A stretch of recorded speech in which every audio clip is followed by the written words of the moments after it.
बंगाल में 31 सीटों पर फिर होगा चुनाव। सुप्रीम कोर्ट में ममता का बड़ा दाव। 20 बागी सांसदों पर भी संकट। बीजेपी की बढ़ गई है मुश्किलें। जहां क्या पश्चिम बंगाल के 31 विधानसभा सीटों पर दोबारा चुनाव की नौबत आ सकती है? क्या वोटर लिस्ट से हजारों नाम हटने के बाद अब चुनाव नतीजों पर ही सवाल यहां पर खड़े हो गए हैं? और क्या ममता बनर्जी के 20 बागी सांसदों की सांसदी पर भी अब खतरे में यहाँ पर पड़ गई है? जी हाँ, आज के इस रिपोर्ट में आपको बताएंगे वो आंकड़े जिनको लेकर सुप्रीम कोर्ट में सवाल उठ रहे हैं। सीजेआई सूर्यकांत ने नए चुनाव को लेकर क्या सवाल उन्होंने पूछा, 20 बागी सांसदों पर कोर्ट ने क्या कदम यहाँ पर उठाया है, और इसी बीच नितिन गडकरी के उस बयान की भी बात करेंगे जिसने बीजेपी की राजनीति में नई चर्चा छेड़ दी है। तो वीडियो को अंत तक जरूर देखिएगा। नमस्कार, मैं हूं राधा राणा और आप देख रहे हैं प्यार भी। दोस्तों, क्या पश्चिम बंगाल की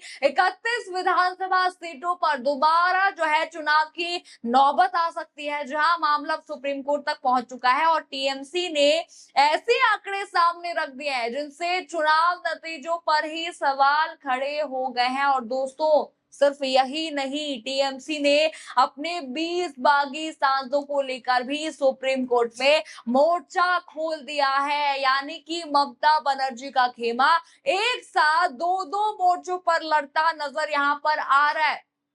अब देखिए, सबसे पहले ये मामला समझ लेते हैं। आंकड़े जरा सुनिए दोस्तों। एक सीट पर जीत का अंतर सिर्फ 401 वोट का था, लेकिन मतदाता सूची से 8,785 नाम हटा दिए गए। वहीं एक दूसरे सीट पर जीत का अंतर सिर्फ 316 जो है वोट का था, और हटाए गए वोटरों की संख्या इससे काफी ज्यादा यहाँ पर बताई जा रही है। अब सवाल तो बनता ही है यहाँ पर दोस्तों, सवाल तो आएगा, अगर जीत कुछ 100 वोटों से यहाँ पर हुई है और हजारों लोगों के नाम वोटर लिस्ट से यहाँ पर हट गए हैं, तो क्या इसका जो है चुनाव परिणाम पर असर पड़ा है? यही सवाल अब सुप्रीम कोर्ट के सामने भी आ चुका है। सीजेआई सूर्यकांत ने इसी दौरान सवाल किया कि क्या अदालत इस आधार पर नए चुनाव का आदेश दे सकती है? यानी कि सीजेआई ने ही सवाल यहाँ पर कर दिया है कि क्या चुनाव इस तरीके से यहाँ पर किया जाएगा। वहीं देखिए, जस्टिस जयमाला बागची ने भी यहाँ पर पूछा। उन्होंने क्या पूछा? उन्होंने पूछा कि जिन लोगों के नाम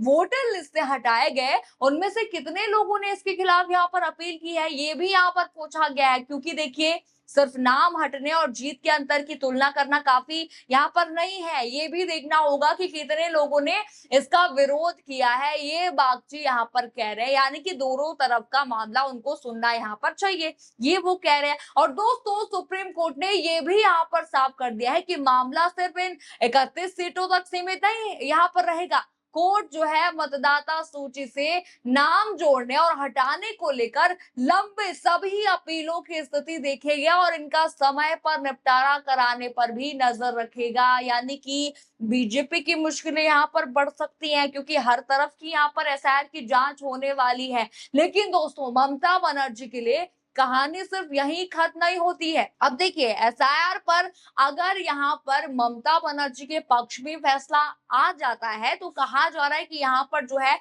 दोबारा चुनाव होंगे। और जिस तरह से ममता दीदी यहाँ पर वापसी कर रहे हैं, साफ यहाँ पर कहा जा रहा है कि इस बार अगर चुनाव हुए तो जीत जाहिर तौर पर ममता बनर्जी की होगी। लेकिन मामला यही खत्म नहीं होता है। एक तरफ एसआईआर और चुनावी नतीजों का मामला सुप्रीम कोर्ट में चल रहा है, तो वहीं दूसरी तरफ टीएमसी ने अपने 20 बागी सांसदों को भी सुप्रीम कोर्ट में घसीट दिया है, खींच लिया है। देखिए, अब देखिए, आपको याद होगा इन 20 सांसदों ने टीएमसी से अलग होकर एनसीपीआई के साथ जाने का दावा किया था, गए भी थे। अब देखिए, इस पर टीएमसी का यहाँ पर कहना है कि इन सांसदों ने पार्टी के टिकट पर चुनाव जीता है और इसलिए दल बदल विरोधी कानून के तहत इनकी सदस्यता खत्म होनी चाहिए। यानी कि आप हमारे टिकट पर चुनाव यहाँ पर जीत रहे हैं और आप जो है दल बदल यहाँ पर कर रहे हैं। इसीलिए कल देखिए, यानी कि 25 तारीख को सुप्रीम कोर्ट यहाँ पर गए थे। कौन गए थे? अभिषेक बनर्जी गए थे। वहां पर देखिए बता दूं,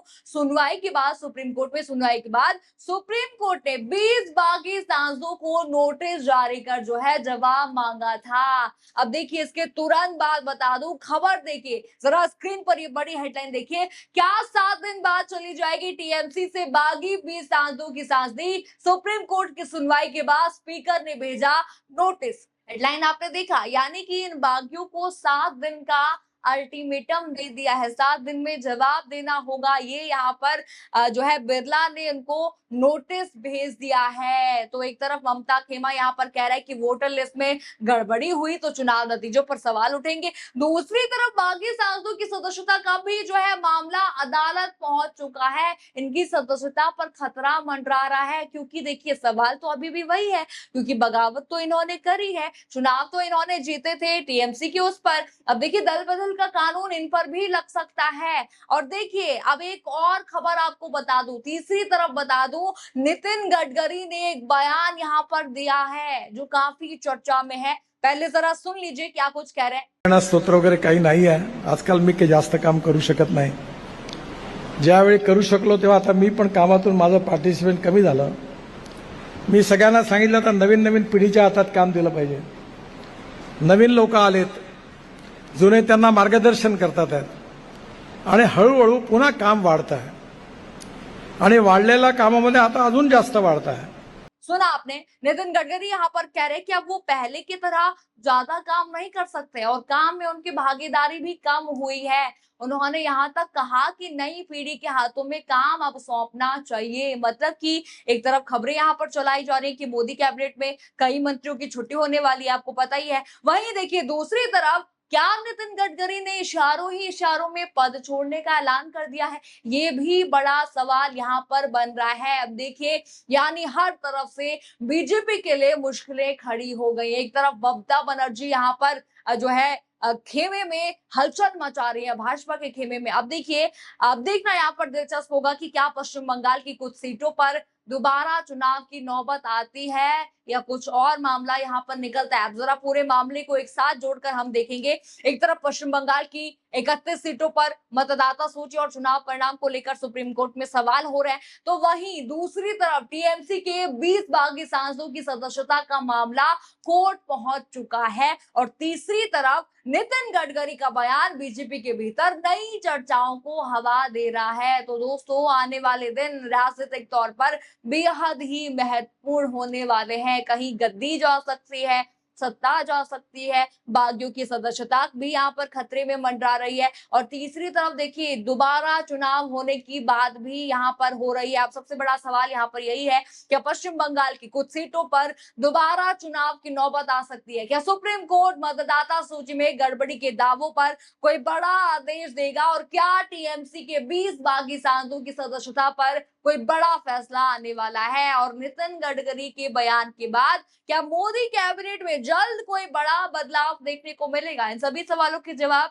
आने वाले दिनों में सामने आ जाएंगे। आपको क्या लगता है कि पश्चिम बंगाल की इन सीटों पर दोबारा चुनाव होना चाहिए? अपनी राय हमें कमेंट बॉक्स में जरूर यहाँ पर लिखिएगा। खबर आपको पसंद आई हो तो वीडियो को लाइक करें, शेयर करें और चैनल को सब्सक्राइब करना बिल्कुल मत भूलिएगा और बने रहिए पीआरबी के साथ। धन्यवाद।